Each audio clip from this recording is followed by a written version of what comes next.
Kepada Allah Subhanahu Wa Taala, kerana dengan limpah dan izinnya pada malam ini dapat kita bersama-sama berada di dalam taman-taman syurga, di dalam majlis ilmu, kan?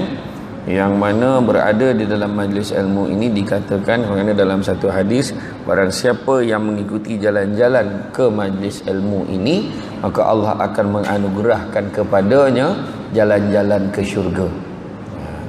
Jangan risau, jumpalah siapa datangnya, jumpalah jalan nak pergi syurga, mudah-mudahan. Begitu juga malaikat akan mengembangkan sayapnya. Memang kita tak nampak, kalau nampak dah lama lagi dah, kan? Dia mengembangkan sayapnya sebagai tanda relanya atas usaha dan ikhtiar kita nak datang ke majlis ilmu pada malam ini. Bukan senang nak datang malam ni, nak pula jam, kan? Parking pun jam. Ada dah sampai parking pusing balik sebab parking tak ada. Bukan sebab dia apa orang, kan? Sebab parking tak ada pun dia boleh balik. Tu macam-macam lah, kan? Ada orang tu pula dia dah lama dah setting, dah tengok banner tu mesti datang. Mesti datang dia kata.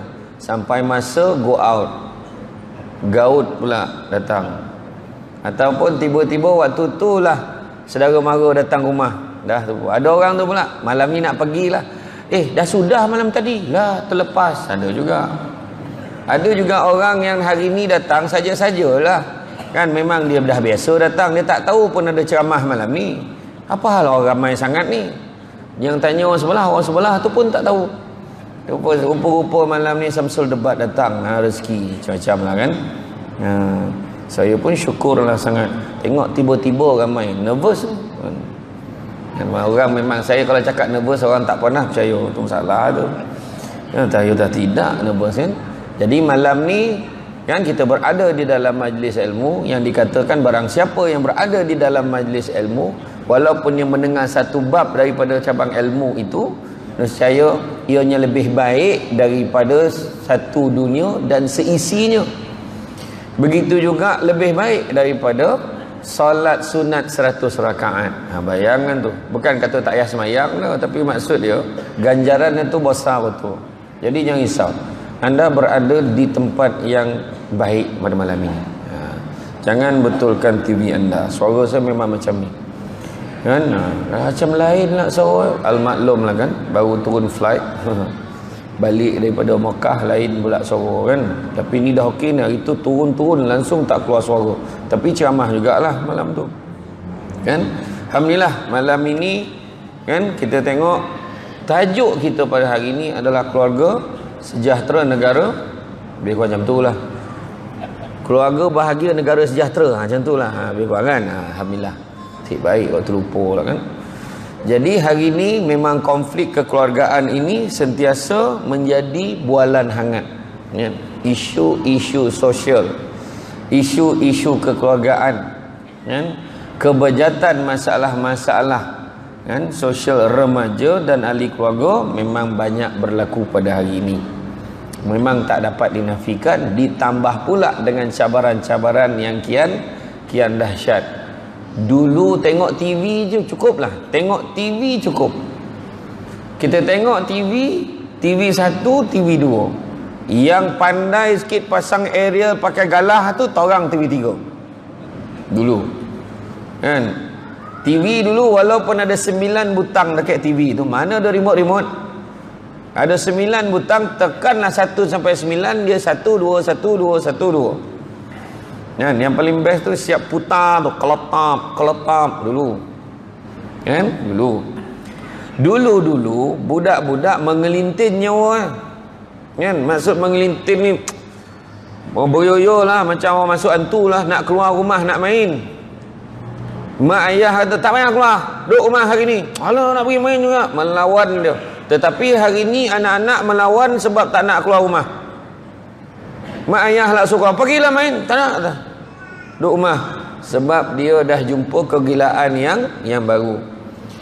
Menurut kajian, kan? Menurut kajian baru ni didapati bahawasanya kanak-kanak yang berusia bawah 12 tahun, ketagihannya yang terkini adalah ketagihan YouTube. Jangan cerita bapak budak, anak pun dah ketagih YouTube. Macam-macam. Dulu kita tengok CD, kita tengok tape, habis aja kita keluarkan, tukar tape lain, baru dapat tengok. CD tu keluarkan, ada side A, side B, side C sebelum ada DVD. Keluarkan, dan habis itu keluarkan, eject, simpan. Kalau nak tengok lagi, kena masuk lagi, ada ikhtiar sikit. YouTube bahaya, tak payah tekan-tekan, dia auto, dia download, tengok, duduk je. Dan dia boleh tengok 24 jam. Itu keadaannya hari ini. Dan otak cara manusia berfikir hari ini pun berbeza berbanding dulu. Berbeza. Kadar pesakit mental tahun 1990-an, dalam 1000 orang seorang sakit mental. Masuk aja tahun lepas, tahun 2017-2018, setiap 10 orang seorang gila. Hari ini setiap 3 orang seorang sakit mental. Cuba kira dalam masjid ni berapa ramai? Tak, ni purata. Bukan kata tak, yang datang ni okey. Maksudnya purata tu macam tu sekali. Dan benda tu tak heran. Dulu gila ni simpan senyap-senyap, gila tepi jalan. Sekarang ni gila masuk YouTube. Dan ramailah follower yang gila ni. Kan? Tu keadaan dia. Jadi masalah ini dibawa balik kepada basic dalam rumah tangga, dalam kekeluargaan. Ingat, suami isteri adalah pemimpin. Suami isteri adalah pemimpin dalam rumah tangga. Dan ingat, barang siapa yang menjadi pemimpin akan dipertanggungjawabkan dengan apa yang dipimpin. Bukan cerita Perdana Menteri, Menteri Wakil Rakyat. Tak. Cerita kita dalam rumah tangga. Ketua lorong kota kampung, ya dia pemimpin. Tapi dalam rumah ni pun pemimpin akan dipertanggungjawabkan dengan apa yang dipimpinnya. Itu sebab akhirat besok, kita ni nampak bini lari, bini nampak suami lari, nampak anak lari, anak nampak mak ayah pun lari. Sebab takut dipertanggungjawabkan. Mati aku, nampak ketua kampung parah ni, mampulah lari. Kan? Itu sebab tak nak poning-poning, jangan pegang jawatan. Poning kepala macam JK masjid kan. Bukan tak poning nak menyusun tu. Nak menyusun senarai penceramah. Poning kepala. Tadi punya panjang imam baca sebab dapat signal. Penceramah belum sampai lagi, panjang sikit dah. Contoh yang itulah. Ni contoh, saya agak-agak macam itulah. Dia pandang la ilaha illallah. Belum lagi. Macam itulah kan. Ya susah hati, mau tak susah hati, sakit perut kalau penceramah lambat, saya jam. Sudah, apa nak jawab ni? Sedangkan AJK masjid ni poning nak nyusun ni, tiap-tiap malam kena ada kuliah. Percuma pula tu. Bukan kena bayar datang. Kan penceramah tu dia bayar lah. Kan? Macam itulah kan. Kan? Kemudian kalau kita tengok AJK pula bincang pula nak keluar duit untuk ni, keluar duit untuk ni. Contohnya kalau melibatkan, contoh dia buat jamuan raya ke, dia mesyuarat tu, orang tahu komplainnya pada ahli jawatankuasa masjid. Jangan kecil hati dengan orang yang macam ni. Memang setiap karya memang ada wakil yang masuk air ni. Yang masuk air ni komplain tak habis-habis. Duit banyak, program tak ada. Jawab, program banyak, kau yang tak ada. Macam tu jawapan. Jadi dalam surah Ar-Rum ayat 21, Allah dah bagi tahu kita, dia menciptakan pasangan-pasangan untukmu dari jenismu sendiri supaya kamu cenderung dan merasa tentram kepadanya, yakni tentram ni sakinah. Dan dia menjadikan di antaramu rasa kasih dan sayang. Sakinah tu maksudnya tenang dan tentram. Kadang-kadang tak dapat ada tenang dalam keluarga disebabkan macam-macam masalah, walaupun nama isterinya Sakinah. Faham betul-betul tu? Kan? Jangan kecil hatilah nama Sakinah kan. Ni Sakinah lain ni, bukan sini, tempat lain ni. Maka bila sebut tenang, tentram berkaitan dengan hati kita. Itu sebab Nabi pun sebut dalam tubuh badan manusia itu ada seketul daging. Kalau baik seketul daging itu, maka baiklah seluruh tubuh itu. Kalau tak baik seketul daging itu, maka tidak baiklah seluruh tubuh itu. Ketahuilah sesungguhnya seketul daging itu adalah hati. Jadi cerita hati kita ni nak didik, kena tahu dalam rumah tangga, dalam keluarga, tak ada cara lain nak hidup bahagia. Kenapa kita kaitkan dengan negara? Kalau keluarga-keluarga ni bermasalah, dia akan membabitkan ketidakstabilan sosial, ketidakstabilan masyarakat. Kan? Contoh, jangan cakap alah keluarga ni je masalah, tak babitkan semua. Jangan cakap. Seorang terlibat dengan penagihan dadah, kemudian tersebar kepada keluarga-keluarga lain. Jangan cakap. Yang seorang penagihan dadah terdesak nak cari duit, mencuri dekat rumah-rumah jiran. Jangan cakap tak terbabit. Yang poning-poning kan, buat benda-benda yang tak elok, yang tak senonoh kepada orang lain sebab dah high, dah poning.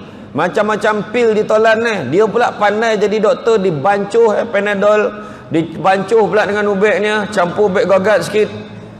Kau mampu tahu tak apa, dia jadi poning dan dia nampak semua lawa. Itu yang jadi macam-macam tu, benda-benda pelik, buat benda-benda tak elok pada anak dara orang, omak orang, macam-macam. Jadi jangan cakap masalah satu keluarga tak membabitkan semua orang.